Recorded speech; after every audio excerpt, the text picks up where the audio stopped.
존경하는 재판관 여러분, 그리고 사랑하는 국민 여러분, 작년 12월 3일 비상계엄을 선포한 후 84일이 지났습니다. 제 삶에서 가장 힘든 날들이었지만 감사와 성찰의 시간이기도 했습니다. 저 자신을 돌아보면서 그동안 국민들께 과분한 사랑을 받아왔다는 생각이 들었습니다. 감사한 마음이 들면서도 국민께서 일하라고 맡겨주신 시간에 제 일을 하지 못하고 있는 현실이 송구스럽고 가슴 아팠습니다. 한편으로 많은 국민들께서 여전히 믿어주고 계신 모습에 무거운 책임감도 느꼈습니다. 국민 여러분께 죄송하고 감사하다는 말씀 먼저 드리고 싶습니다. 제가 비상계엄을 선포하고 몇 시간 후 해제했을 때 많은 분들께서 이해를 못하셨습니다. 지금도 어리둥절해 하시는 분들이 있을 겁니다. 계엄이라는 단어에서 연상되는 과거의 부정적 기억도 있을 것입니다.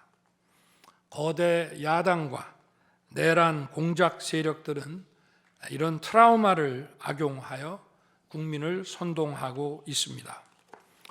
그러나 12.3 비상계엄은 과거의 계엄과는 완전히 다른 것입니다. 무력으로 국민을 억압하는 계엄이 아니라 계엄의 형식을 빌린 대국민 호소입니다. 12.3 비상계엄 선포는 이 나라가 지금 망국적 위기 상황에 처해 있음을 선언하는 것이고, 주권자인 국민들께서 상황을 직시하고 이를 극복하는 데 함께 나서달라는 절박한 호소입니다. 무엇보다 저 자신, 윤석열 개인을 위한 선택은 결코 아니었다는 사실을 분명히 말씀드립니다. 저는 이미 권력의 정점인 대통령 자리에 있습니다.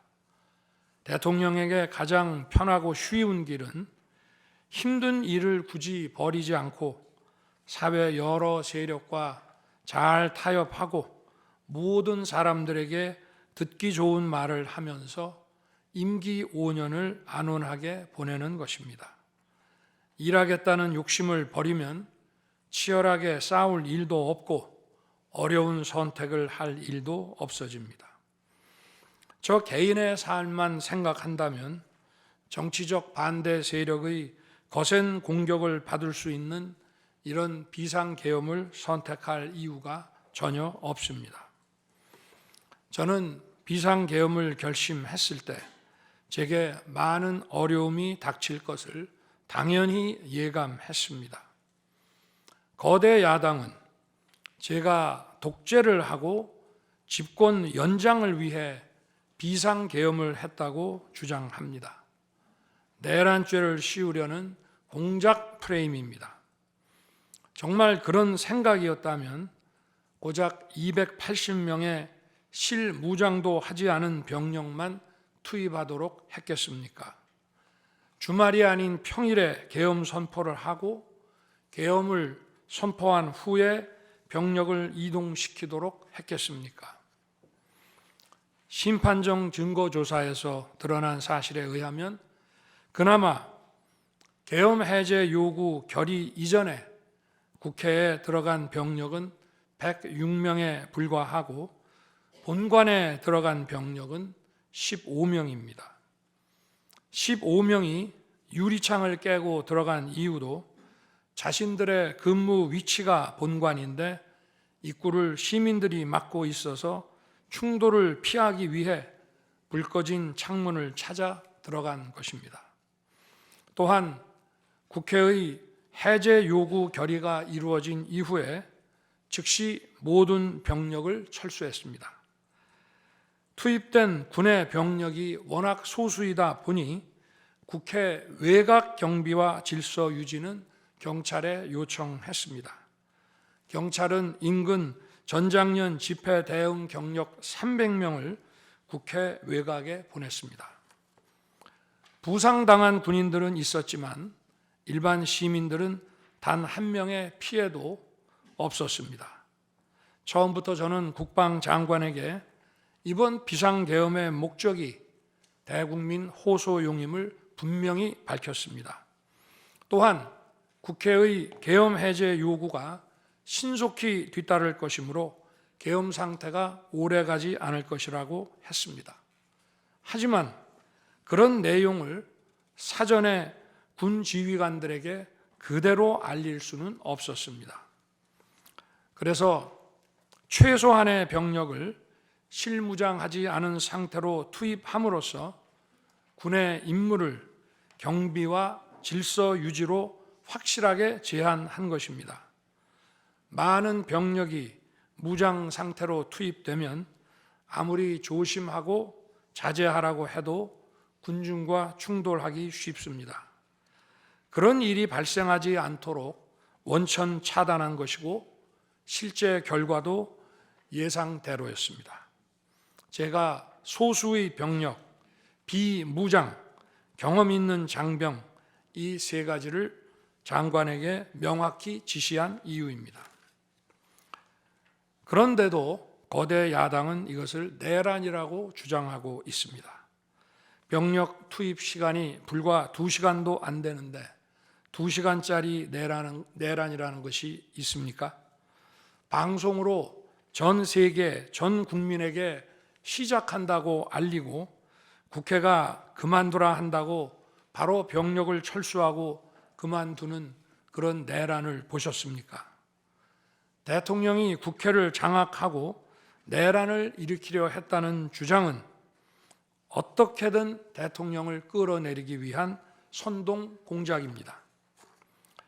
대통령의 법적 권한인 계엄 선포에 따라 계엄 사무를 하고 질서 유지 업무를 담당한 공직자들이 이러한 내란몰이 공작에 의해 지금 고초를 겪고 있는 모습을 보고 있으면 가슴이 찢어지는 것 같습니다. 이분들이 대통령의 장기 독재를 위해 일을 했겠습니까? 대한민국의 현실에서 이러한 장기 독재를 상상도 할 수 없다는 사실을 잘 아는 사람들이고 이미 자기 분야에서 최고의 위치에 올라 더 바랄 것도 없는 분들입니다. 이분들은 대통령의 법적 권한 행사에 따라 맡은 바 직무를 수행한 것뿐입니다. 헌법재판관 여러분, 그리고 국민 여러분,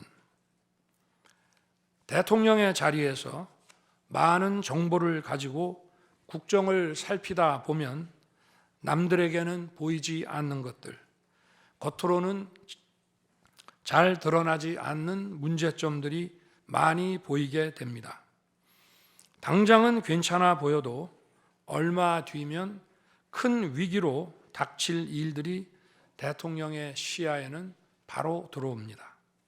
서서히 끓는 솥 안의 개구리처럼 눈앞의 현실을 깨닫지 못한 채 벼랑 끝으로 가고 있는 이 나라의 현실이 보였습니다.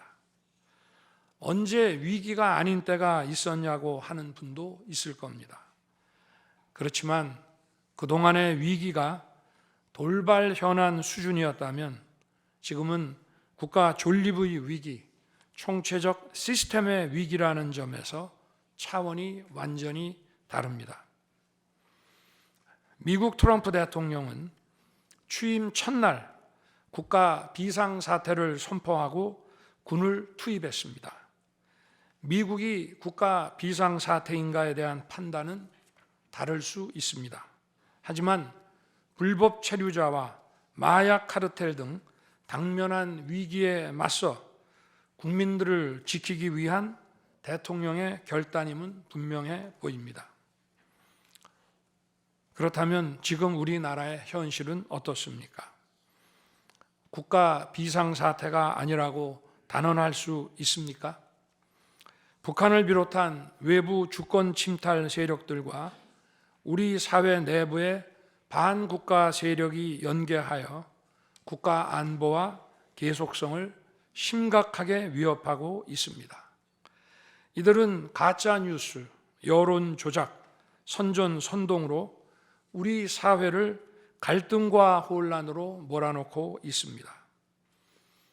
당장 2023년 적발된 민주노총 간첩단 사건만 봐도 반국가 세력의 실체를 쉽게 확인할 수 있습니다. 이들은 북한 공작원과 접선하여 직접 지령을 받고 군사시설 정보 등을 북한에 넘겼습니다. 북의 지령에 따라 총파업하고 미국 대통령 방한 반대, 한미연합훈련 반대, 이태원 참사 반정부 시위 활동 등을 펼쳤습니다. 심지어 북한의 지시에 따라 총선과 대선에 개입한 정황도 드러났습니다. 지난 대선 직후에는 대통령 탄핵의 불씨를 지필하면서 구체적인 행동 지령까지 내려왔습니다. 실제로 대통령 당선인이 취임하기도 전인 2022년 3월 26일 윤석열 선제 탄핵 집회가 열렸고, 그때부터 2024년 12월 초까지 무려 178회의 대통령 퇴진 탄핵 집회가 열렸습니다. 이 집회에는 민노총 산하 건설노조, 언론노조 등이 참여했고 거대 야당 의원들도 발언대에 올랐습니다. 결국 북한의 지령대로 된 것 아닙니까? 요즘 세상에 간첩이 어디 있냐고 말하는 분들도 있습니다. 하지만 간첩은 없어진 것이 아니라 대한민국의 자유민주주의를 무너뜨리는 체제 전복 활동으로 더욱 진화한 것입니다. 그런데 이러한 간첩 활동을 막는 우리 사회의 방어막은 오히려 약해지고 곳곳에 구멍이 난 상태입니다.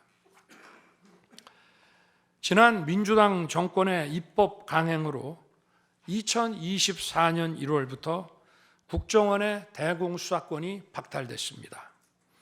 간첩단 사건은 노하우가 축적된 기관에서 장기간 치밀하게 수사를 해야 합니다. 그런데 제대로 준비할 시간도 없이 전문성과 경험이 부족한 경찰에 대공수사권이 넘어가 버렸습니다. 간첩이 활개치는 환경이 만들어진 것입니다. 게다가 애써 잡아도 재판이 장기간 방치되는 상황까지 발생하고 있습니다. 현재 재판이 진행 중인 간첩 사건이 민노총 간첩단, 창원 간첩단, 청주 간첩단, 제주 간첩단 등 4건이나 됩니다. 그런데 청주 간첩단 사건은 1심 판결까지 29개월이 넘게 걸렸고, 민노총 간첩단 사건도 1심 판결에 1년 6개월이 걸렸습니다.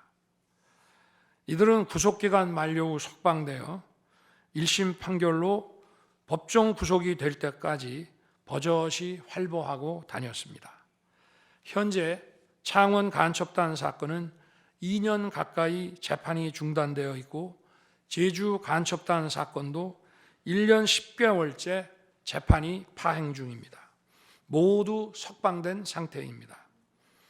간첩을 잡지도 못하고 잡아도 제대로 처벌도 못하는데 이런 상황이 과연 정상입니까? 그런데도 거대 야당은 민노총을 옹호하기 바쁘고 국정원 대공수사권 박탈에 이어 국가보안법 폐지까지 주장하고 있습니다. 경찰의 대공수사에 쓰이는 특활비마저 전액 삭감해서 영원으로 만들었습니다. 한마디로 간첩을 잡지 말라는 것입니다. 작년에는 중국인들이 드론을 띄워 우리 군사기지, 국정원, 국제공항과 국내 미군 군사시설을 촬영하다 연이어 적발되었습니다. 이들을 간첩죄로 처벌하기 위해서는 법률을 개정해야 하는데 거대 야당이 완강히 거부하고 있습니다. 국가 핵심 기술을 유출하는 산업 스파이도 최근 급증하고 있습니다. 반도체, 디스플레이 등 기술 유출 피해가 수십조 원에 달하는데 그 3분의 2가 중국으로 유출됩니다. 중국은 사진 한 장만 잘못 찍어도 우리 국민을 마음대로 구금하는 강력한 반간첩법을 시행하고 있는데 거대 야당은 산업 스파이를 막기 위한 간첩죄 법률 개정조차 가로막고 있습니다. 또한 거대 야당은 방산 물자를 수출할 때 국회 동의를 받도록 하는 방위사업법 개정안을 당론으로 추진하고 있습니다. 방산 비밀 자료를 국회에 제출해야 하고 거대 야당이 반대하면 방산 물자도 수출할 수 없게 됩니다. 국회에 제출된 방산 비밀 자료들이 제대로 보안 유지가 되며 적대 세력에 넘어가지 않는다고 누가 보장할 수 있겠습니까? 방산 기밀 자료가 이렇게 유출되면 상대국에서 우리 방산 물자를 수입하겠습니까? 북한, 중국, 러시아가 원치 않는 자유세계의 방산 수출을 하지 말라는 말과 같습니다. 방산 수출은 단순히 돈을 버는 것만이 아닙니다. 수출 상대국과 전략적 연대를 강화하고 더 나아가 자유세계 많은 국가들과 국방 협력을 이루어서 우리의 안보를 튼튼하게 하는 것입니다. 이러한 방산 수출을 권장하기는커녕 이렇게 방해하는 것이 결국 누구에게 도움되는 것입니까? 거대 야당은 우리 국방력을 약화시키고 군을 무력화하는 데도 앞장서고 있습니다. 여러분이 다 아시는 바와 같이 북한은 우크라이나에 많은 병력을 파병하여 러시아와 군사 밀착을 시도하고 있습니다. 우리에게 매우 심각한 안보 위협입니다. 그런데도 이를 살피기 위해 참관단을 보내려 하자 거대 야당은 당시 신원식 국방장관 탄핵까지 겁박하며 결사적으로 이를 막았습니다. 심지어 거대 야당은 우크라이나 참관단 파견, 대북 확성기와 오물풍선 대응 검토 등 군의 정당한 안보 활동까지 외환죄라고 우기고 있습니다. 국가와 국민의 안전을 지키려는 대통령을 전쟁광이라고 비난하고 북핵 위협에 대응하는 한미일 합동훈련을 극단적 친일 행위라고 매도했습니다. 1차 대통령 탄핵 소추안에는 북중러를 적대시하는 것이 탄핵 사유라고 명기했습니다. 190석에 달하는 무소불위의 거대 야당이 우리나라와 우리 국민 편이 아니라 북중러의 편에 서 있는 것입니다. 이러한 상황이 국가 위기 상황이 아니면 뭐란 말입니까? 이뿐이 아닙니다. 거대 야당은 핵심 국방 예산을 삭감하여 우리 군을 무력화하려 하고 있습니다. 거대 야당은 전체 예산 가운데 겨우 0.65%만 깎았을 뿐이라고 주장합니다. 그러나 그 0.65%가 어디냐가 중요한 것입니다. 마치 사람의 두 눈을 빼놓고 몸 전체에서 겨우 눈알 2개 뺐다고 말하는 것과 같은 얘기입니다. 거대 야당이 삭감한 국방 예산은 우리 군의 눈알과 같은 예산입니다. 북한 핵과 미사일 기지를 선제 타격하는 키일체인의 핵심인 정찰 자산 예산을 대폭 삭감했습니다. 핵심 전력인 지휘 정찰 사업 예산을 2024년 대비 4,852억 원 감액했고, 전술 데이터링크 시스템 성능 개량 사업은 무려 78%를 삭감했습니다. 우리 국민을 향해 날아오는 미사일을 요격하는 KAMD, 즉 한국형 미사일 방어 체계 구축도 예산 삭감으로 개발이 중단될 위기입니다. 장거리 함대공 유도탄 사업을 위해 예산 119억 5,900만 원을 책정했지만 96%를 삭감하고 5억 원만 남겼습니다. 정밀 유도포탄 연구 개발 사업은 84%를 삭감했습니다. 아무리 주먹이 세도 앞이 보이지 않으면 싸울 수 없듯이 감시 정찰 자산이 없으면 아무리 좋은 무기도 무용지물입니다. 게다가 최근 북한의 드론 공격이 큰 위협으로 대두되고 있습니다. 드론 방어 예산 100억 원 가운데 무려 99억 5,400만 원을 깎아서 사업을 아예 중단시켜버렸습니다. 도대체 누구의 지시를 받아서 이렇게 핵심 예산만 딱딱 골라 삭감했는지 저도 궁금할 지경입니다. 게다가 지난 민주당 정권은 국군 방첩사령부의 수사 요원을 2분의 1가량 대폭 감축하여 군과 방산에 대한 정보 활동과 방첩 활동에 심각한 타격을 주었습니다. 또 과거 간첩 사건과 연루된 인물을 국정원의 주요 핵심 간부로 발령내서 국정원이 방첩기관인지 정보 유출기관인지 모를 조직으로 방치하기도 했습니다. 지난 정부 시절 이런 일을 주도한 인물들이 여전히 거대 야당의 핵심 세력으로서 우리의 안보를 흔들고 있습니다. 우리 정부 들어 국가정보원이 국가안보의 중추기관으로 거듭날 수 있도록 노력하였고 국군 방첩사의 역량 보강을 위해 힘썼습니다마는 아직 문제의 뿌리를 제대로 다 드러내지 못했습니다. 부수고 깨뜨리기는 쉬워도 세우고 만들기는 어렵고 시간이 많이 걸리기 때문입니다. 이런 상황이 겉으로는 멀쩡한 것처럼 보이지만 실질적으로 전시사변에 못지않은 국가 위기 상황이라고 저는 판단하고 있습니다. 거대 야당은 야당에 대한 대통령의 인식을 탓하기 전에 공당으로서 국가에 대한 책임 있는 자세와 신뢰를 보여주는 게 우선이라고 저는 생각합니다. 저는 자유민주주의 헌법 원칙, 국가 안보, 핵심 국익 수호만 함께 한다면 어떤 정치 세력과도 기꺼이 대화하고 타협할 자세가 돼 있는 사람입니다.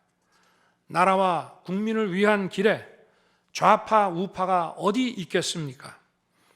하지만 자유를 부정하는 공산주의, 공산당 일당 독재, 유물론에 입각한 전체주의가 다양한 속임수로 우리 대한민국에 스며드는 것은 막아야 합니다. 이런 세력과 타협하고 흥정해서는 안 된다고 생각합니다. 우리가 가치를 공유하지 않는 나라와도 교역도 할 수 있고 국제 협력, 상호 이익을 추구할 수도 있습니다. 하지만 우리 정치 체제에 영향을 미치고 스며드는 것은 막아야 합니다.